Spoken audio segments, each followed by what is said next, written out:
Here are 3 true Great Fire scary stories. Story number 1. The Great Fire of London, 1666, the city that burned for 4 days. It began as a small flame in a baker's shop. Within hours, it transformed into an inferno that swallowed buildings, bridges, and even St. Paul's Cathedral. For 4 days, London was consumed by fire so intense that the streets glowed like molten lava. Thousands of people fled, but many never made it out. Even centuries later, whispers of the disaster persist. Was it really an accident, or was something more sinister at play? This is the terrifying true story of the Great Fire of London, the inferno that changed history forever. London before the fire, a city ready to burn. By 1666, London was one of the largest cities in Europe, but it was also a disaster waiting to happen. The streets were narrow, crowded, and filthy. Buildings were made mostly of dry timber, with thatched roofs and wooden beams, making them highly flammable. Many homes had open fireplaces and used candles or oil lamps, increasing the risk of fire. The city was overcrowded, with about 300,000 people crammed into its medieval walls. And perhaps worst of all, there was no professional fire brigade. If a fire started, people had to rely on volunteer bucket brigades, using buckets of water from wells or the River Thames. It was a slow and inefficient method, especially in a major fire. London was a wooden city in a dry summer, waiting for a single spark to ignite catastrophe. September 2nd, 1666, the fire begins. The disaster began in the early hours of Sunday, September 2nd, 1666, in the bakery of Thomas Ferner on Pudding Lane. At around 1 a.m., a spark from the bakery oven ignited nearby firewood. Flames spread quickly, reaching barrels of flour and sacks of grain. Within minutes, the entire bakery was on fire. Ferner and his family woke up to thick smoke filling their home. They escaped by climbing out of an upper window onto a neighbor's house. But their maid, too afraid to jump, was trapped inside and burned to death. She became the first victim of the Great Fire of London. Why did the fire spread so quickly? At first, people assumed this was just another small fire. But within hours, it became a monster no one could control. 1. Strong winds turned the fire into a storm. The fire should have died out quickly, but strong winds from the east pushed the flames across rooftops. Sparks and embers jumped from house to house, igniting everything in their path. 2. The buildings were like tinder. London's buildings were packed closely together, with wooden frames, straw roofs, and tar-covered walls. Once a building caught fire, it burned like a torch. 3. No fides, no chance. London had no official fire brigade. Local residents used bucket chains, passing water from the Thames and wells, but it wasn't enough. By morning, the fire was completely out of control. September 3rd, the firestorm takes over London. By Monday morning, the fire had spread across entire streets, turning London into a living nightmare. People ran screaming, dragging whatever they could carry. The sky turned black with smoke, blocking out the sun. The flames grew so hot that even the river seemed to glow red. Londoners tried to flee across the River Thames, but the fire had reached the wooden bridges. Boats and barges caught fire, leaving many with nowhere to go. Some jumped into the river, hoping to escape, but many drowned. The fire wasn't just burning buildings, it was hunting people.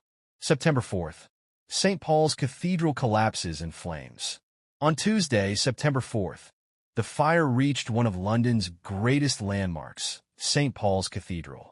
The cathedral was nearly 600 years old, thought to be safe because of its thick stone walls. But inside, wooden pews, thousands of books, and centuries of paper records provided the perfect fuel. That night, fire consumed the cathedral. The great dome collapsed, sending a shockwave through the city. Molten lead from the roof poured down, running through the streets like lava. The stone walls cracked and exploded, sending debris flying. People watched in horror as one of the most famous buildings in England was reduced to ash. September 5th, desperate attempts to stop the fire. By Wednesday, the fire had burned for 3 days, and London was falling apart. Entire neighborhoods were gone. Thousands of people were homeless, wandering the streets in shock. The air smelled of burning flesh and death. Some desperate Londoners accused foreigners of starting the fire. Mobs attacked anyone who looked different, blaming the Dutch and the French. The city was on the verge of total collapse. Finally, King Charles II ordered extreme measures. Buildings were blown up with gunpowder to create fire breaks. The fire ran out of fuel, and by nightfall, it finally died down. After 4 days, the fire was over. But London was a smoking ruin. The aftermath, a city destroyed. When the fire was finally extinguished, the damage was unimaginable. Over 13,000 homes had been destroyed. 87 churches, including St. Paul's Cathedral, were gone. 100,000 people were left homeless. The fire had burned so hot that in some areas, the streets had melted into glass. The official death toll was recorded as just 6 people. But many historians believe thousands died. Their bodies turned to ash, leaving no trace. Who started the fire? Theories and suspects. The official story was that the fire started accidentally in Thomas Farriner's bakery. But not everyone believed that. 1. Was it arson? Many believed the fire was an act of war or terrorism. A Frenchman, Robert Hubert, confessed to starting the fire, but later admitted he was lying. Some think it was a secret attack by England's enemies. 2. Was it a curse? 1666 was a year many feared because of its connection to the number 666, the number of the beast in the Bible. Some believe the fire was divine punishment for London's sins. Others whispered about dark forces at play. 3. Did the government let it happen? Some believe the fire was allowed to spread on purpose. It conveniently cleared out the overcrowded city, making room for new developments. To this day, the true cause remains debated. The haunting legacy of the fire. Even today, people report strange occurrences in the areas where the fire raged. Whispers and screams have been heard on Pudding Lane at night. Ghostly figures are seen wandering near the ruins of St. Paul's Cathedral. Some say the spirits of those who burned alive still haunt the city. Was the Great Fire of London just a disaster? Or did it leave behind something else? Something that never truly died? Final thoughts. A fire that changed history. The Great Fire of London was one of the most devastating disasters in history. A single spark became an unstoppable inferno. The city was nearly wiped off the map. Thousands were left homeless, destitute, and forever changed. Was it bad luck? Or was it something more sinister? One thing is certain. London will never forget the fire that nearly destroyed it. Story number 2. The 1953 Cleveland, East Ohio gas explosion. The day fire rained from the sky. It started with a silent leak, an invisible cloud of gas seeping through the streets. No one smelled it. No one saw it. Then in an instant, the neighborhood exploded. The ground split open. Flames shot 2,500 feet into the air, and entire buildings melted. Cars became puddles of metal, and the heat was so intense that bodies were vaporized where they stood. Some were never found at all. Was this just a tragic accident? Or was something much darker responsible? This is the terrifying true story of the Cleveland, East Ohio gas explosion. The day fire consumed an entire neighborhood. Cleveland in the 1950s, a growing city on the brink of disaster. By the early 1950s, Cleveland, Ohio, was a booming industrial city. It had a thriving steel industry and was home to major manufacturing plants. The population had grown to nearly 1 million people, making it one of the largest cities in the U.S. But with industrial growth came hidden dangers, especially in how the city handled natural gas and oil storage. One company, the East Ohio Gas Company, supplied thousands of homes and businesses with liquid natural gas, LNG. The gas was stored in massive tanks in the city's densely populated east side. These tanks held millions of gallons of highly flammable LNG. They were built dangerously close to houses, schools, and businesses. No one realized how deadly this decision would be. The silent leak. October 20th, 1953. The morning of October 20th, 1953, was just like any other day in Cleveland. People were going to work, kids were heading to school, and businesses were opening for the day. The neighborhood near East 55th Street and St. Clair Avenue was bustling with activity. But beneath their feet, death was spreading. 1. The invisible danger. A leak had formed in one of the massive LNG storage tanks at the East Ohio Gas Company. Unlike regular natural gas, LNG is stored as a liquid, but when it leaks, it turns into a heavy gas and spreads across the ground. The gas seeped into basements, underground tunnels, and sewer lines, forming an invisible cloud of pure flammable vapor. 2. No one knew they were in danger. LNG is odorless and colorless, so no one noticed the gas spreading through the neighborhood. It crept into homes, stores, and factories, filling basements with an invisible death trap. Then, at 2:30 p.m., something triggered the explosion. And in less than a second, hell erupted in Cleveland. The first explosion, a fireball, consumes the neighborhood.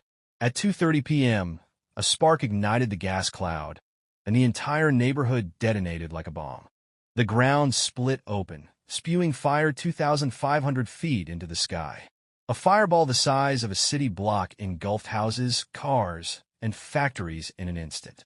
People on the street were incinerated where they stood, some without even time to scream. The explosion was so powerful that buildings crumbled like sandcastles. Streetlights melted into puddles of metal. Manhole covers shot into the air like missiles. The shockwave was felt miles away, rattling windows across the city. The second explosion, the firestorm, spreads. Minutes later, a second explosion tore through the neighborhood. The gas had spread further than expected, and the second blast hit an even larger area. The heat was so intense that concrete walls caught fire. Steel beams twisted and collapsed, melting like wax. Eyewitnesses described it as a wall of fire marching down the street. Those who hadn't died in the first blast tried to run, but many never made it. Some hid in basements, only to suffocate from toxic fumes. Others tried to flee in cars, but the roads had turned into rivers of fire. Families ran toward the lake, desperate to escape the flames. The aftermath, a city in flames. Firefighters arrived within minutes, but they were helpless against the inferno. The gas-fed fire could not be put out with water. Even fire-resistant buildings were burning. The sky turned black with smoke, visible for miles. By the time the fire finally burned out, the damage was beyond belief. 1. The death toll. More than 130 people were killed. Many bodies were never found, completely vaporized in the heat. Hundreds were injured, burned, or suffocated. 2. The destruction. Over 30 city blocks were leveled. Entire neighborhoods were reduced to ash. Hundreds of families lost everything. The area looked like a nuclear blast had hit it. Who was to blame? The investigation begins. The East Ohio Gas Company immediately went into damage control. They claimed the explosion was a freak accident, but many believed they had ignored safety warnings. Investigators found that the gas tanks were too close to homes. The company had no emergency plan for a leak. Warning signs had been ignored for years. Some survivors even claimed that strange smells had been noticed days before the explosion, but no action was taken. Theories. Was it really an accident? Not everyone believed the official story. 1. Was it sabotage? Some suspected the explosion was intentional, perhaps an act of industrial sabotage. At the time, there were labor disputes in the gas and steel industries. Could someone have tampered with the storage tanks? Or was the explosion covered up to hide deeper secrets? 2. Was it a cover-up? Some believe the company knew the tanks were dangerous, but covered up the risks. Old safety reports warned that a major leak could be catastrophic. Could the explosion have been prevented if safety measures had been taken? The haunting legacy of the Cleveland explosion. Even after the flames died, the area never fully recovered. The land remained scarred and empty for decades. Many families never returned. Some claim the neighborhood was cursed. To this day, people report strange occurrences near the site. Phantom screams and voices at night.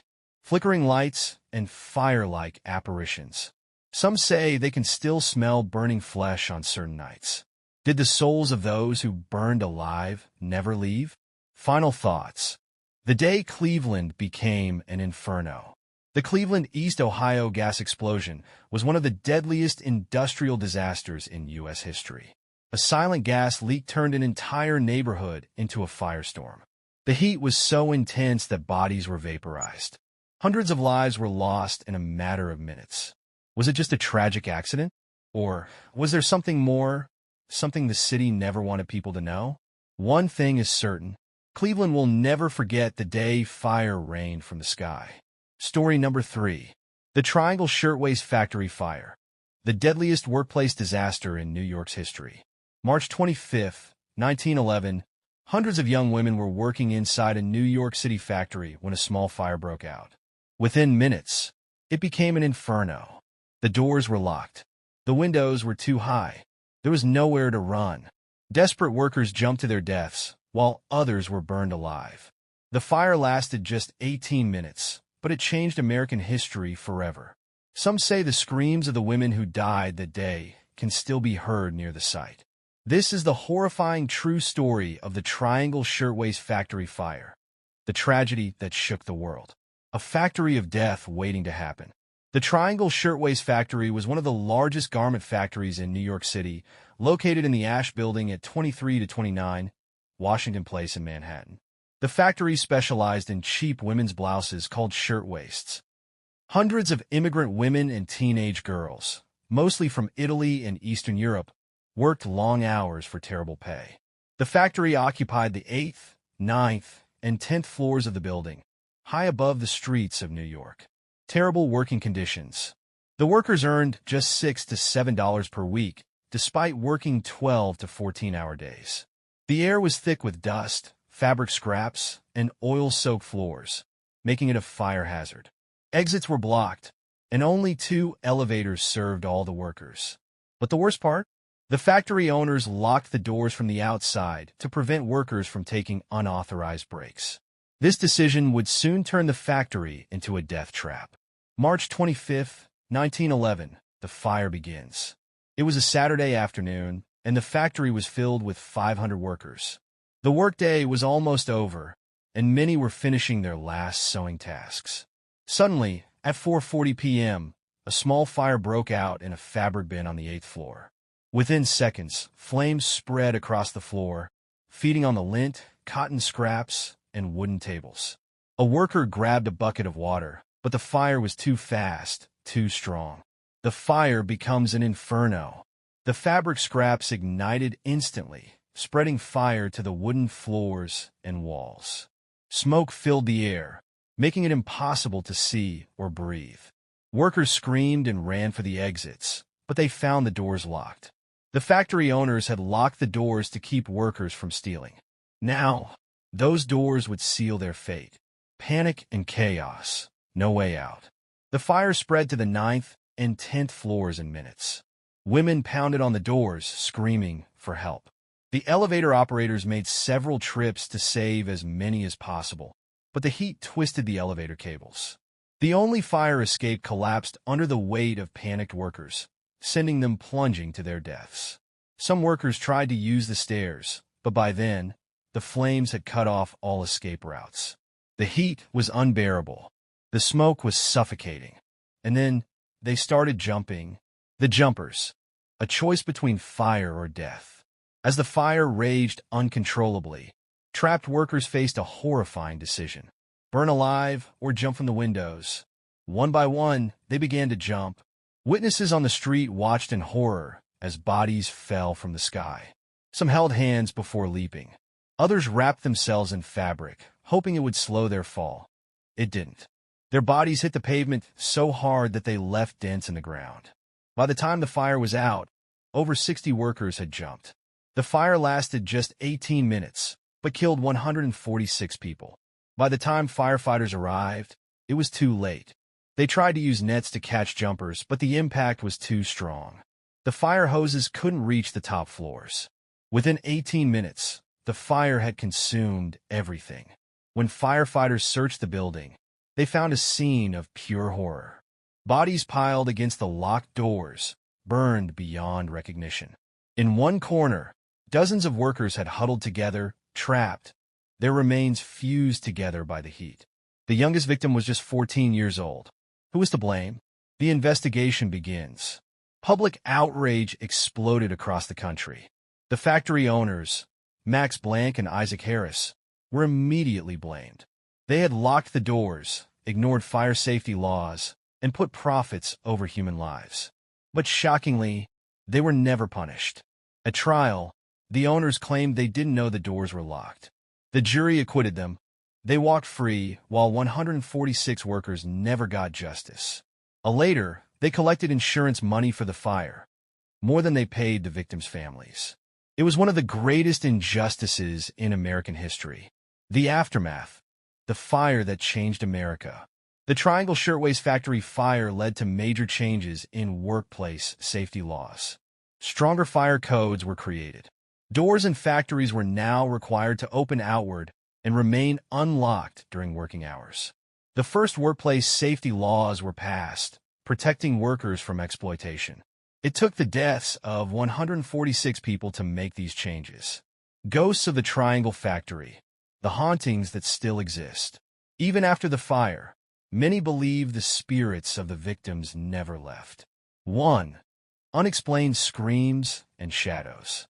Security guards in the Brown Building, formerly the Ash Building, have reported hearing screams and crying at night.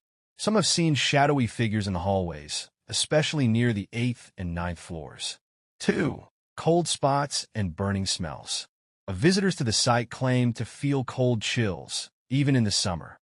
Others report smelling smoke and burning fabric, though no fire is present. 3. The falling ghosts. Some passersby have reported seeing figures falling from the windows, but when they run to help, the figures vanish. Are the spirits of the victims trapped there, forever reliving the moment of their deaths? Final thoughts. A tragedy that still echoes. The Triangle Shirtwaist Factory fire was one of the deadliest workplace disasters in American history. 146 young women died in agony, many jumping to escape the flames. Doors were locked on purpose, ensuring their deaths. The factory owners were never punished, but their greed cost them more than money. It cost lives. Was it just a tragic accident? Or was it something more, a preventable massacre disguised as a disaster? More than 100 years later, the ghosts of the Triangle Shirtwaist Factory fire still haunt history. And if you ever walk past the Brown Building at night, listen closely, you might still hear the echoes of their screams. Thanks for watching. Subscribe for more stories.